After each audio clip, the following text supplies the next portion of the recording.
अस्सलाम वालेकुम जी। तो फिर फाइनली तकरीर हो गई, टाइम फिश तकरीर।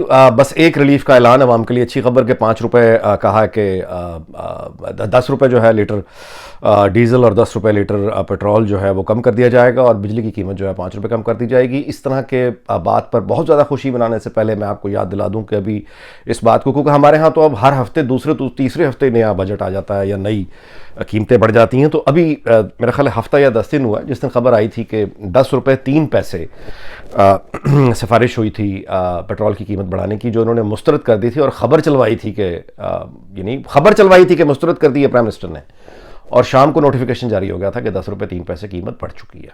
तो ये भी हफ्ता या 10 दिन भी नहीं हुए इस बात को। सो ये अब ये 15 दिन तक ये चलाते हैं या ये 20 दिन तक चलाते हैं मुझे नहीं पता, लेकिन बहरहाल जो अच्छी बात है उसको अवाम को रिलीफ अगर एक दिन के लिए भी मिल जाए इमरान खान से, बेशक पहले से बढ़ाई हुई कीमतों में ही अगर कम करके मिल जाए तो ठीक है, अवाम के लिए अच्छी बात है तो ठीक है। लेकिन देखना ये कि ये रहता कब तक है। अब बाकी सारी की सारी तकरीर फॉरेन पॉलिसी कि मैं वो बड़ी इज्जत हो गई और फॉरेन पॉलिसी जो है वो मेरी, और रूस का जिक्र हो रहा है। रूस के सदर पुतिन ने तो एक इंटरव्यू में भी कहा है कि उसको जब ये कहा गया कि तुम अकेले हो, उसने कहा नहीं, पाकिस्तान का प्राइम मिनिस्टर आया था। अब अल्लाह रहम करे कि ये जो यहाँ पे ये वो भाई IMF पुतिन चलाता है, वर्ल्ड बैंक पुतिन चलाता है, ये जो अभी ग्रे लिस्ट का ये फाटफ का फैसला ये पुतिन ने करना है, वो सारे के सारे उसके खिलाफ हुए में खान साहब जाके उसकी तरफ। ये फॉरेन पॉलिसी है इनकी। सऊदी शहजादे ने घड़ी दी, घड़ी बेच दी। अगलों ने पूछा कि तोशे खानों से घड़ी निकाल दो, इसने कहा कि वो तो ताल्लुकात खराब हो जाएंगे। यानी मतलब अंदाजा लगाएं कि आदमी हैरान हो जाता है किस झूठ और कॉन्फिडेंस के साथ। यानी ये एक अजीब बात है कि जिस जगह से जूते पड़े उस जगह वहीं पे खड़े होकर फौरन कहना कि बड़ी इज्जत हो गई, बड़ी इज्जत हो गई। ऐसे लोगों को क्या कहेंगे आप? अब ये थोड़ी देर पहले मुझे ट्विटर पे किसी ने तवज्जो मेरी दिलाई कि एक्सप्रेस टीवी पे एक प्रोग्राम मंसूर अली खान का जो ब्रिलियंट एंकर उनके शो पे चल रहा है और वहाँ पे आलिया नामी ये खातून है मैंने PTI की जो आपका जिक्र कर रही है। अच्छा, टॉक शोज देखे, मुझे बहुत मुद्दत हो गई और मैंने फिर वो देखा ऐसी रेफरेंस के लिए कि क्या बात हो रही है। एक तो तूफान बदतमीजी टॉक शोज में चीखो पुकार, वही चीखो पुकार है हमारे यहाँ सीखने की गुफ्तगू कलाम, गुफ्तो शनीद। इसका कोई गुफ्तो शनीद का कोई तस्वुर ही नहीं है। कोई सीखे, कोई आपको आर्गूमेंट दें, कोई फैक्ट बताएं, नहीं। मतलब एक गालम को, खैर वो भी वही था, उस पर वो मैडम कह रही थी कि रिजवान रजी का उन्होंने नाम लिया, जो कि बड़े, मैं उनको शुक्रगुजार भी हूँ कि उन्होंने बड़ी मोहब्बत और शफकत से ये जो अब ज़ाहिर 3-4 दिनों से जो गालियों की एक बरसात जारी है मुझ पर, उस पर जितने भी दोस्त यानी इमरान, शफकत और असद तूर, और असद तूर तो हर छोटे भाइयों की तरह है, रिजवान रजी, जिन्होंने दोनों तरफ का यूँ कहिए कि नुक्ता नज़र बैलेंस करके प्रेजेंट करने की कोशिश की, और मैं उनको बहुत शुक्रगुजार हूँ। तारिक अब्दुल्ला सुहेल साहब को भी शुक्रगुजार हूँ, जिन्होंने ज़ाहिर है कि इनमें यानी सामने हिम्मत की आने की और खड़े हुए और ये कहा मेरे हक़ में को बात की, या कम से कम तनकीद को जिसे कहना चाहिए उसका जवाब दिया। मैं आपसे गुजारिश अपनी इस सिलसिले में करूं कि अब ये, बल्कि मैं इतनी इसकी वजाहत करके तंग आ गया हूं कि बदतमीजी, सोशल मीडिया पर बदतमीजी हो, शरीफ ख़ानदान की ख़वातीन के साथ बदतमीजी हो, शेख रशीद का बिलावल के बारे में लबो लहजा हो, शहबाज गिल का जिस तरह का लबो लहजा रहता है, अच्छा खुद खातून सहाफ़ी जो एंकर्स हैं उनके बारे में जो इनके लबो लहजे रहे हैं, मर्दों के बारे में जो इनके लबो लहजे रहे हैं, मतलब ये बात ही शुरू करते हैं जिस तरह से गाली देकर बात शुरू करते हैं। और ये अब मुझे इसकी कोई मिसाल देने की ज़रूरत है? दूसरों की मिसालें दूसरे जाने, और आप अगर करना चाहें तो गूगल आप, मतलब अब मैं कोई अजनबी जापानी लोगों से बात कर रहा हूं, यानी मैं कोई कनाडा के लोगों से बात कर रहा हूं, यानी मैं कोई जर्मन लोगों से बात कर रहा हूं कि मैं आपको ये दिखाऊं कि कौन बदतमीज है और कौन नहीं, आप सब जानते हैं। अभी इन्होंने ये जो गालियों के बरसात मुझ पर जारी है उसमें एक इन्होंने, और झूठ की मैं बता रहा हूं कि झूठ किस हद तक बोलते हैं, गालियां तो खैर निकाल ही रहे हैं, उसके साथ इन्होंने वीडियो एक लगाई, और उसमें कोई वीडियो में कोई 15, 16, 17 साल की कोई बच्ची 2 लोगों के साथ वो डांस कर रही है किसी कमरे में, और पता नहीं कोई सॉफ्ट ड्रिंक था या क्या था, कुछ ग्लास में था, पी रहे थे बच्चे, और पीछे म्यूजिक एक लगा हुआ था, और उसके नीचे इन्होंने वीडियो के नीचे लिख के लगाया कि ये बगैरत तनीक नाजी की बेटी है और ये डांस कर रही है। और ये अभी मैंने यानी एक थोड़ा वीडियो लगाया, पूरी वीडियो मैं अभी अपलोड कर रहा हूँ। ये PTI के ट्रोल ने, और वो मेरे वो जो गालियों को बरसात है उसमें एक वीडियो बना के चला दी। अच्छा, मैं जब वो गालियां देना शुरू, जैसे ही मैं देखता हूं कि ये गाली शुरू हो गई है, अब बात तो हो नहीं सकती, अब तो गालम गलोच है ना, तो गालम गलोच का मुकाबला करने में मुझे कोई फख्र नहीं है। यानी एक मुझे अब गाली दे रहा है, मैं भी आगे लेके गालियां दे रहा हूं, मैं भी गालियां दे रहा हूं, तो मैं ब्लॉक कर देता हूं, फौरन ब्लॉक कर देता हूं। अगर आप बात करनी है तो मैं बात का जवाब देता हूं, लेकिन अगर आपने गाली देनी है तो मैं ब्लॉक कर देता हूं। इससे बेहतर जवाब मुझे नहीं आता। तो मैं ब्लॉक किए चला जा रहा था, लेकिन वो मैंने फिर देखा है कि वो वीडियो, तो फिर मैंने उसका जवाब दिया, किसी का मैं जवाब नहीं दिया उसका। फिर मैंने इतनी वजाहत की कि ये जो वीडियो लगाई हुई है ये किसी की भी बच्ची है, खुदा से कुत्तों से महफूज रखे, लेकिन ये बच्ची जिसका ये लगाया है ये किसी की मतलब घर की बच्ची होगी, ये मेरी दुश्मनी आगे किसी को कर रहे हैं, मैं तो उस बच्ची को जानता तक नहीं हूँ, पहली मरतबा देख रहा हूँ।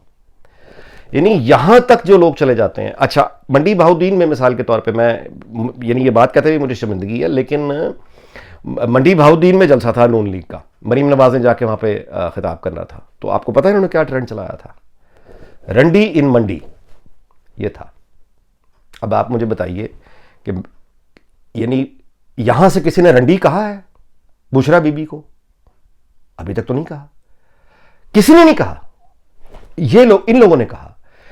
यानी आप इनके ट्रेंड्स देखते चले जाएं, इनकी गालियां जितनी ये निकालते हैं उसके बाद ये रोते हैं, विक्टिम प्ले करते हैं। ये कहते हैं जब इनको जवाब आता है ये निकालते हैं गालियां, जिसको यकीन नहीं है मेरे अभी जाके ट्विटर उस पर जाके देख ले, गालियां ही गालियां, वो जो जाहिर है कि इन्होंने निकाली हुई हैं। और इनकी ये गालियां निकालने वाले जितने भी यानी ट्रोल्स हैं, यानी अगर आप इन पर गौर करें, ये जो इनकी ब्रिगेड आती है गालियां निकालने के लिए, इन सारों के जो डीपीज हैं अमूमन फेक नेम्स होते हैं। इनकी डीपीज जो हैं वो उस पर पाकिस्तान का झंडा लगा होगा, या कुरान की कोई आयत लगी होगी, या इमरान खान की तस्वीर लगी होगी, या कोई कायद-ए-आज़म की तस्वीर लगी होगी, और फिक्टिशियस होगा। और वो बंदा, अच्छा अब ये बेसिकली क्या है, ये 20-20 हज़ार रुपये दे के जिन्होंने भर्ती किए हुए हैं बच्चे बच्चियाँ, उनका काम है कि वो जितनी ज़्यादा गालियाँ निकालेंगे उतना ज़्यादा उनको मतलब है कि उनको शाबाश मिलेगी, तरक्कियाँ होंगी। मैं ट्रोल्स के तो नीचे आप बात ही ना करें, ऊपर जिस पार्टी का लीडर, यानी वो सिर्फ और सिर्फ आज की तकरीर में भी उसकी बिगिनिंग यही थी कि वो अरबों रुपए अच्छा मिसाल ही गलत दे गया कि रूस के जो बिलियनियर थे उन्होंने यूरोप में जाके वो किया और देखें फ्रीज हो गया। अब कहना क्या चाह रहा है, मुंह से क्या निकल गया। यानी उसकी बहुत परेशान थे आज खान साहब, उनकी चेहरे से लग रहा था कि बहुत अंडर प्रेशर है, बहुत परेशान है। और आए मतलब आए शाएं, और बेसिकली अब इनका जो आगे रहने का जो एक तरीका नजर आ रहा है वो सिर्फ गालम गलोच है, बेपनाह सख्ती है, क्योंकि रिलीफ ये नहीं दे सके, वो ये जानते हैं, और वो नहीं दे पाएंगे इस साल में तो बिल्कुल भी नहीं, ये भी वो जानते हैं। लिहाजा अब वो सख्ती और गालम गलोच की तरफ आएंगे, यही वो करते चले जाएंगे। और आगे रही बात तहरीक दम-ए-एतमाद की भाईजान, या ये कि ये हुकूमत कब जाएगी या ये कि लॉन्ग मार्च का क्या बनेगा, ये सारी की सारी वो पावर स्ट्रगल है जो हम अपनी आंखों से अपने सामने देख रहे हैं। ये वो पावर स्ट्रगल है जिसकी खबरें आती हैं, लेकिन इसके साथ साथ ही कहीं ना कहीं एक ऐसी पावर स्ट्रगल भी यानी एक शुरू है पावर गेम में जो हमें दिखाई नहीं दे रही। और मैं आपसे गुजारिश करूं कि वो बहुत ख़तरनाक है। एक ऐसी लड़ाई है जो हमें नज़र नहीं आ रही, लेकिन वो ख़तरनाक है। ऐसी लड़ाई का होना ही ख़तरनाक है, ऐसी लड़ाई होनी ही नहीं चाहिए, लेकिन वो हो रही है। प्रोफेशनल डोमेन्स के अंदर रहे, जो कि नहीं रह रही, बार बार उससे निकल रही है, बार बार उससे निकल रही है। ये बतौर कौम, बतौर मुल्क हम सब का नुकसान हो सकता है, और ये बड़ा भयानक है। तो मैं नहीं समझता कि किसी इसमें कोई भी जीतेगा। ये नफ़रत अगर बढ़ती चली गई और ये नफ़रत जिस तरफ जा रही है, मैंने आपसे गुजारिश की कि कोई लड़ाई है जो हमें नज़र आ रही है, एक वो लड़ाई है जो हमें नज़र नहीं आ रही, और इन दोनों को अगर हम इकट्ठा कर लें तो फिर ये समझ से बाहर हो जाता है कि जो मुल्क इस कदर क्राइसिस का शिकार है, वहाँ पे इस वक्त इस तरह की स्ट्रगल करना, यानी एक तो स्ट्रगल ये है ना कि आप पॉलिटिकल स्ट्रगल करके विद इन द कॉन्स्टिट्यूशन, आप कॉन्स्टिट्यूशनल राइट अपना एक इस्तेमाल करते हुए विद इन द पार्लियामेंट आप एक नो कॉन्फिडेंस लेके आते हैं। ये आइन के अंदर इसकी इजाज़त है, ये जमहूरी तरीका है। लॉन्ग मार्च, एहतजाज जमहूरी तरीका है, आइन के अंदर इजाज़त है। और मेरी दुआ ये है, बस मैं इससे आगे कुछ नहीं कहूँगा, कि मेरी दुआ ये है कि ये मामला इन्हीं मामलों, यानी जो भी पाकिस्तान का फ्यूचर है और जो भी शक्ल बननी है, उसके फैसले जो हैं वो आइन के अंदर हो जाएं तो हम सबकी बचत है। लेकिन अगर उसमें कुछ बस ये अब ये कहिए कि ये मतलब ये कि अगर आइन को तोड़ा गया तो शायद बहुत कुछ टूट जाएगा। चलिए इस तरह से बात कर लेते हैं, क्योंकि हमारे हालात यानी ये अदर देन दिस पॉलिटिकल गालम गलोच और ये मीडिया की गालम गलोच और ये सब, इसके अलावा एक और हकीकत है, वो ये है कि वक्त बड़ी तेज़ी से गुजर रहा है। पाकिस्तान बहुत तेज़ी से दुनिया में तन्हा हो चुका है। जो आखिरी हमारी तन्हाई पे मोहर लगनी थी, कील ठुकनी थी, वो ये जो वज़ीर-ए-आज़म का दौरा है रूस का, उसने लगा दी है, जिसको ये अपनी तकरीर में आज डिफेंड कर रहे थे। और इसका कोई आ गया ना, अगर हम मिसाल के तौर पे कोफाटफ से हमें मज़ीद कोई वो ब्लैक लिस्ट में फेंक दें या कोई और हो गया, तो खान साहब ने एक और तकरीर करके ये कहना है कि देखें आप मेरी गैरतमंदी, देखें आप एक मजबूत लीडर गया और अमेरिका के सामने खड़ा हो गया, मगरब के सामने खड़ा हो गया और कौमें खुद मुख्तार होती हैं, मैं खुद मुख्तार होकर मैं गया उसके पास और मैंने दुनिया को ठेंगा दिखा दिया। तो याद रखें कि इस आज़ादी और इस खुद मुख्तारी की, इस इज़्ज़त की एक कीमत होती है।